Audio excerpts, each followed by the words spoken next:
ओम शांति।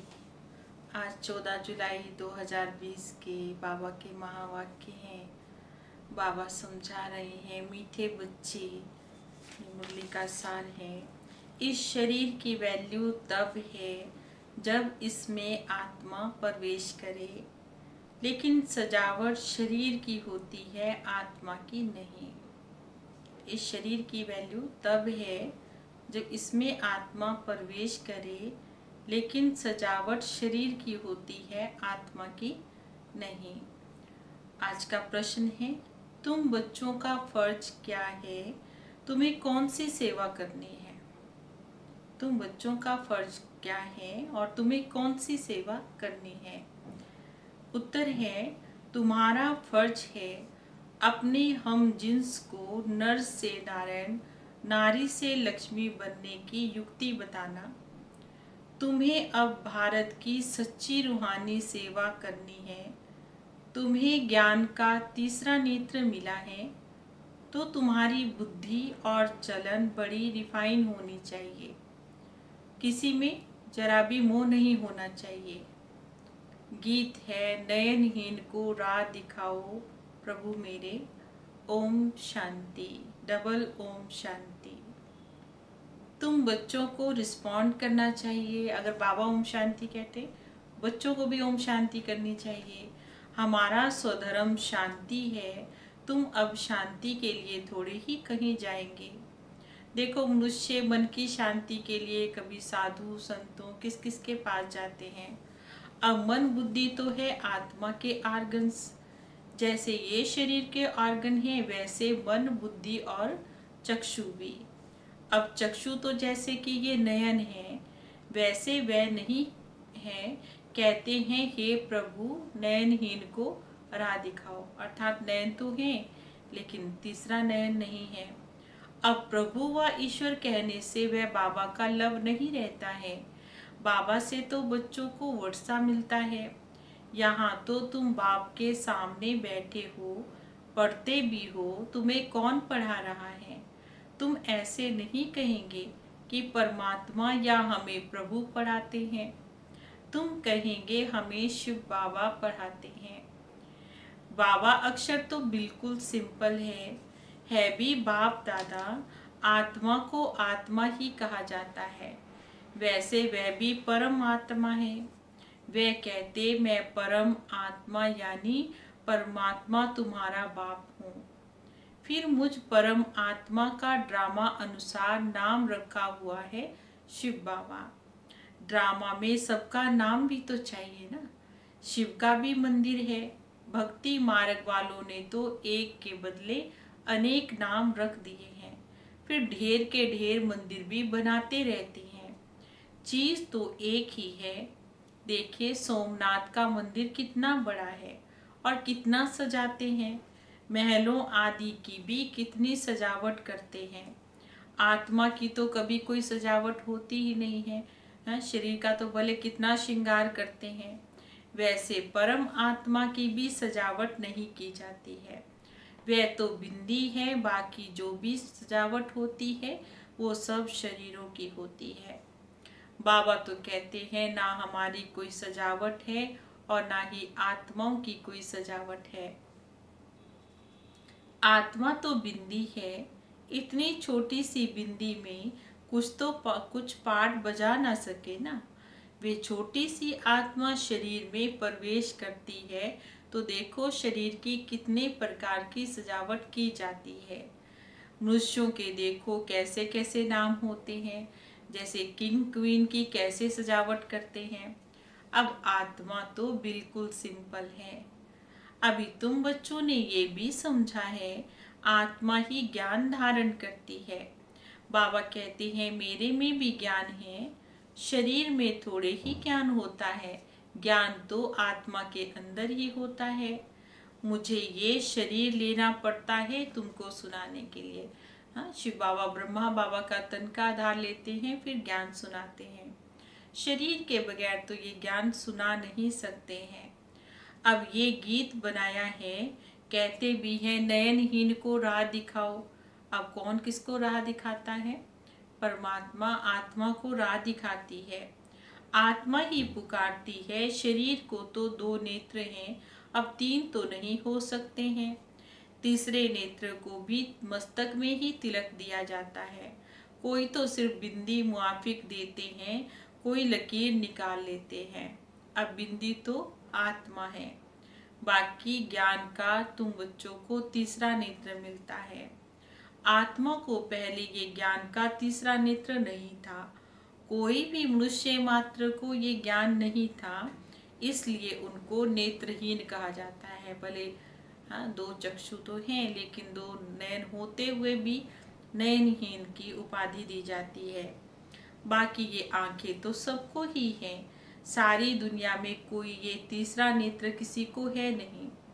अब तुम तो सर्वोत्तम ब्राह्मण कुल के हो। तुम जानते हो भक्ति मार्ग और ज्ञान मार्ग में कितना फर्क है। तुम रचयिता और रचना के आदि मध्य अंत को जानकर चक्रवर्ती राजा बन जाते हो। जैसे ICS वाले बहुत ऊंचा पद पाते हैं, परंतु यहाँ कोई पढ़ाई में MP आदि नहीं बनते हैं। वहाँ तो चुनाव होते हैं, वोट्स पर भी MP आदि बन जाते हैं। अभी तुम आत्माओं को बाबा से श्रीमत मिल रही है, और कोई ऐसे नहीं कहेंगे कि हमको मत मिलती है, आत्मा को मत दे रहे हैं। वे तो सब देह अभिमानी है, अगर सुनाते हैं तो देह अभिमान में ही रह करके सुनाएंगे। यहाँ तो बाबा आत्माओं को ही देखते हैं। शरीर तो विनाशी है, इनको वर्थ नॉटे पहने कहेंगे। जानवरों की तो फिर भी खाल आदि बिकती है, उनकी बोन्स भी बिकती हैं, चमड़ी भी काम में आती है। मनुष्य का शरीर तो कोई काम का नहीं है।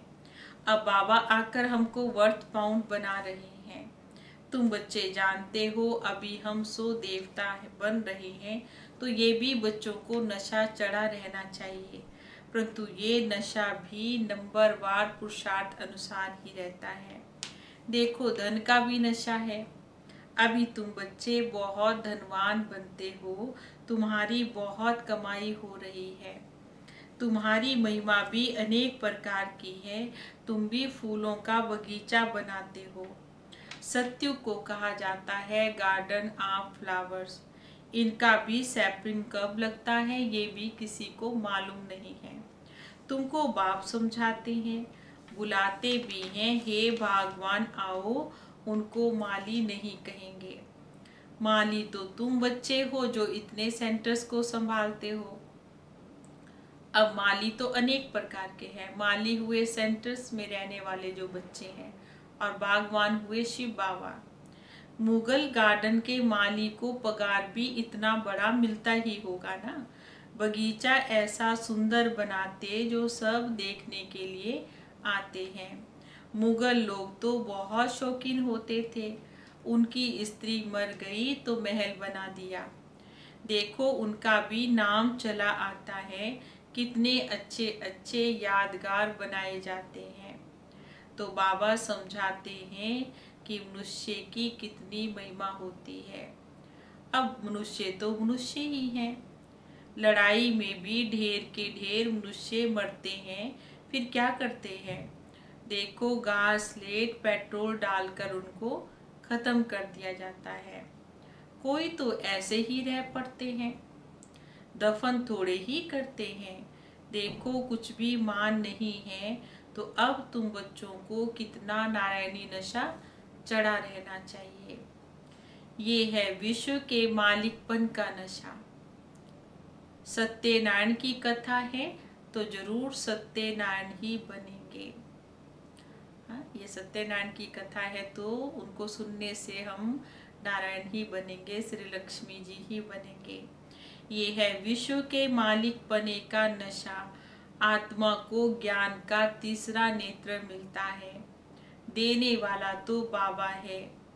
तीजरी की भी कथा है। इन सब का अर्थ बाबा हम बच्चों को समझा रहे हैं। कथा सुनाने वाले तो कुछ भी नहीं जानते हैं। अमर कथा भी सुनाते हैं। अब अमरनाथ पर कहाँ कहाँ देखो दूर दूर तक जाते हैं। अब बाबा तो हमें यहीं आकर के सुनाते हैं, बाबा तो हमें कोई कष्ट देते ही नहीं हैं। अमर कथा सुनाते हैं बाबा, तो हम बच्चों को यहाँ आकर सुना रहे हैं, ऊपर तो नहीं सुनाते हैं। वहाँ थोड़े ही पार्वती को बैठकर अमर कथा सुनाई थी। ये कथाएं आदि जो बनाई है, ये भी ड्रामा में नूंद है, फिर भी होगा। बाबा ने कहा जो कुछ हो रहा है ये सब ड्रामा में नूंद है, फिर भी होगा। बाबा बैठ तुम बच्चों को भक्ति का और ज्ञान का कंट्रास्ट बताते हैं। अभी तुमको ज्ञान का तीसरा नेत्र मिलता है। कहते हैं ना, हे प्रभु अंधों को राह बताओ। देखो भक्ति मार्ग में भी कितना पुकारते थे। बाबा आकर हम बच्चों को तीसरा नेत्र दे रहे हैं, जिसका कोई भी नहीं पता सो भी सिवाय तुम्हारे। ज्ञान का देखो तीसरा नेत्र ही नहीं है, तो कहेंगे चूंचा धुंधकारी है। आंखें भी कोई की कैसी और कोई की कैसी होती है। कोई की तो बहुत शोभावान आंखें होती हैं, फिर उनके ऊपर इनाम रखा जाता है, फिर नाम रखते हैं। बाबा भी क्या बता रहे हैं, फिर नाम रखेंगे मिस इंडिया, मिस फलानी। तुम बच्चों को अब बाप क्या से क्या बना देते हैं। वहाँ तो ब्यूटी भी कैसी रहेगी, नेचुरल रहेगी। कृष्ण की देखो इतनी महिमा क्यों करते हैं, क्योंकि सबसे जास्ती ब्यूटीफुल बनते हैं।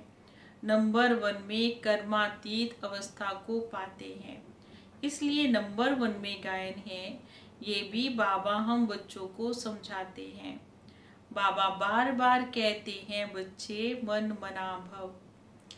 हे आत्माएं अपने बाबा को याद करो। बच्चों में भी नंबरवार है। लौकिक बाप को भी समझो, यदि 5 बच्चे हैं उनमें जो बहुत सियाना होता है उसको कहेंगे नंबर 1। माला का दाना हुआ ना, कहेंगे ये तो दूसरा नंबर है, ये तीसरा नंबर है। एक जैसे कभी भी नहीं होते हैं।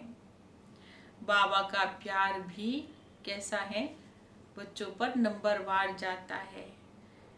बाप तो है हद, ये तो सब हद की बातें हैं। अब यहाँ तो सब बेहद की बातें हैं। जिन बच्चों को ज्ञान का तीसरा नेत्र मिलता है उनकी बुद्धि और चलन बड़ी रिफाइन होती है। एक किंग ऑफ फ्लावर भी होता है, तो ये ब्रह्मा और सरस्वती, इनको क्या कहेंगे, किंग क्वीन फ्लावर कहेंगे। ज्ञान और याद दोनों में ये तीखे हैं।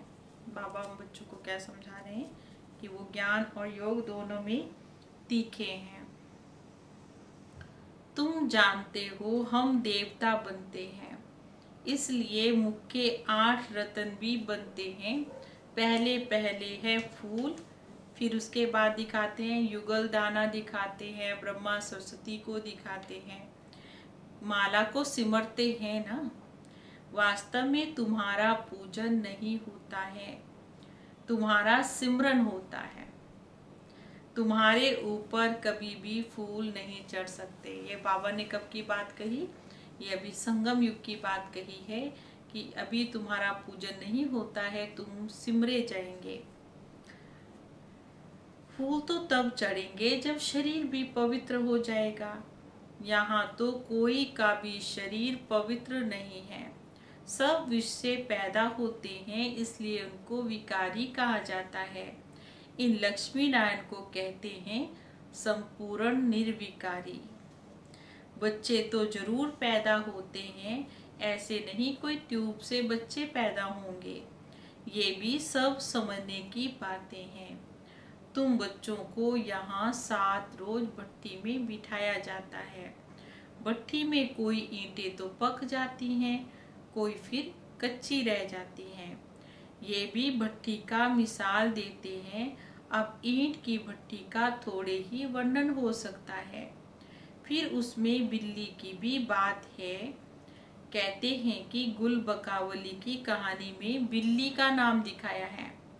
हाँ, वो क्या करती थी, हाँ, जो सर खेल रहे थे और वो जिताने के लिए क्या करती थी रानी, हाँ, उस दीवे को बुझा देती थी और उनको जो अपने उनको बदल देती थी और इस प्रकार से जीत जाती थी। तुम्हारा भी ये हाल होता है, माया बिल्ली विघन डालती है, तुम्हारी अवस्था को गिरा देती है। देह अभिमान पहला नंबर, फिर और विकार आते हैं। मोह भी बहुत होता है।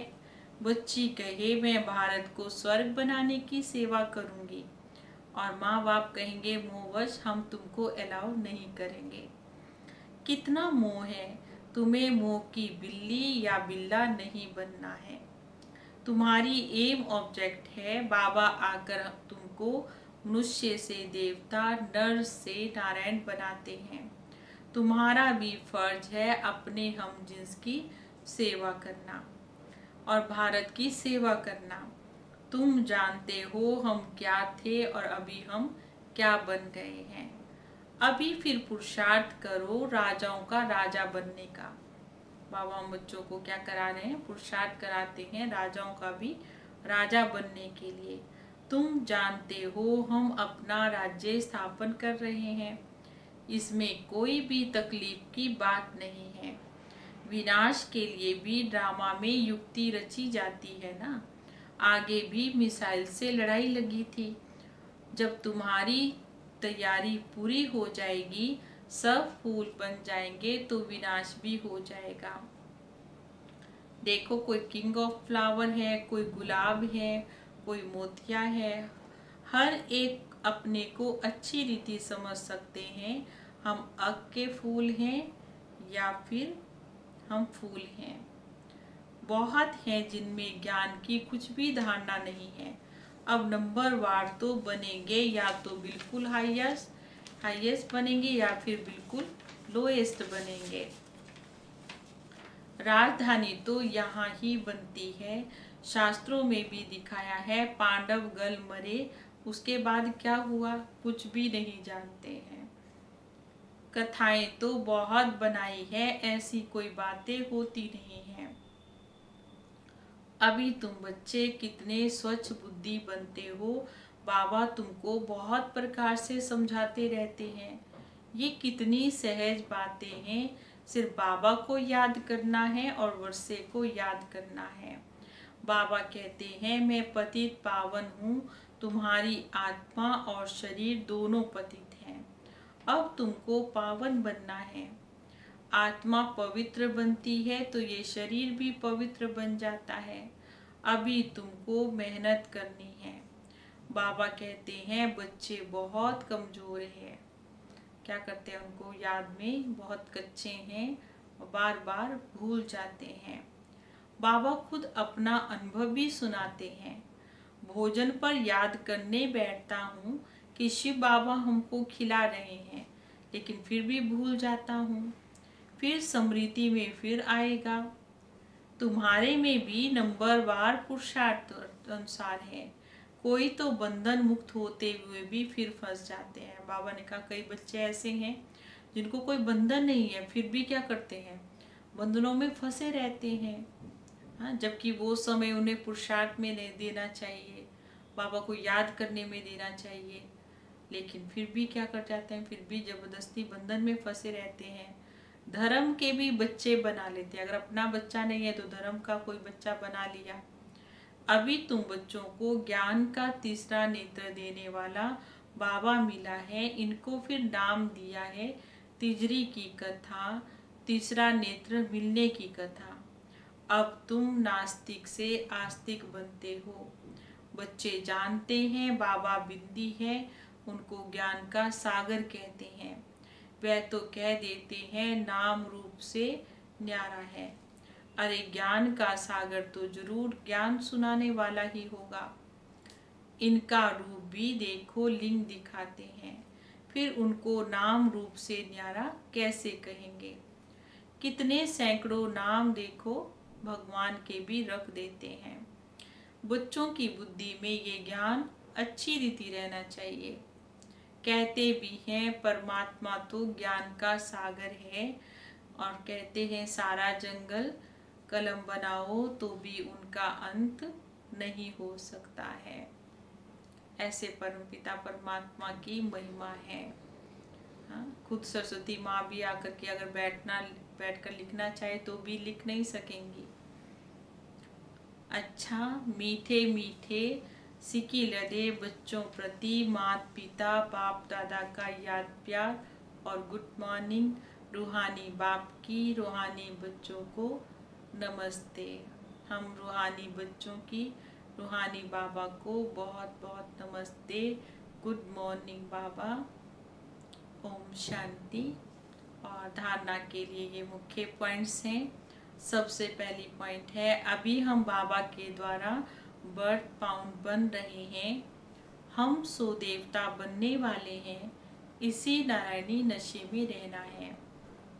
हम सो देवता बनने वाले हैं। इसी नारायणी नशे में रहना है।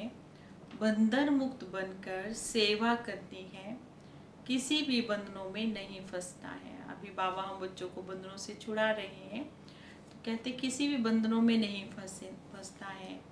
दूसरी पॉइंट है, ज्ञान योग में तीखे बन माता पिता समान किंग ऑफ फ्लावर बनना है। ज्ञान योग में तीखे बन माता पिता समान किंग ऑफ फ्लावर बनना है और अपने हम जिसकी भी सेवा करनी है। जो भी हमारे साथी हैं, कोई दोस्त हुए, कोई मित्र संबंधी हुए, अगर किसी की पत्नी नहीं चल रही है तो पत्नी को ज्ञान सुनाओ, और पति नहीं चलता है तो उनको सुनाओ। कितने रिश्ते नाते आदि में होते हैं तो उनकी भी सेवा करो। और आज का वरदान है, क्यों क्या के क्वेश्चन की जाल से सदा मुक्त रहने वाले विश्व सेवाधारी चक्रवर्ती भव। क्यों क्या के क्वेश्चन की जाल से सदा मुक्त रहने वाले विश्व सेवाधारी चक्रवर्ती भव।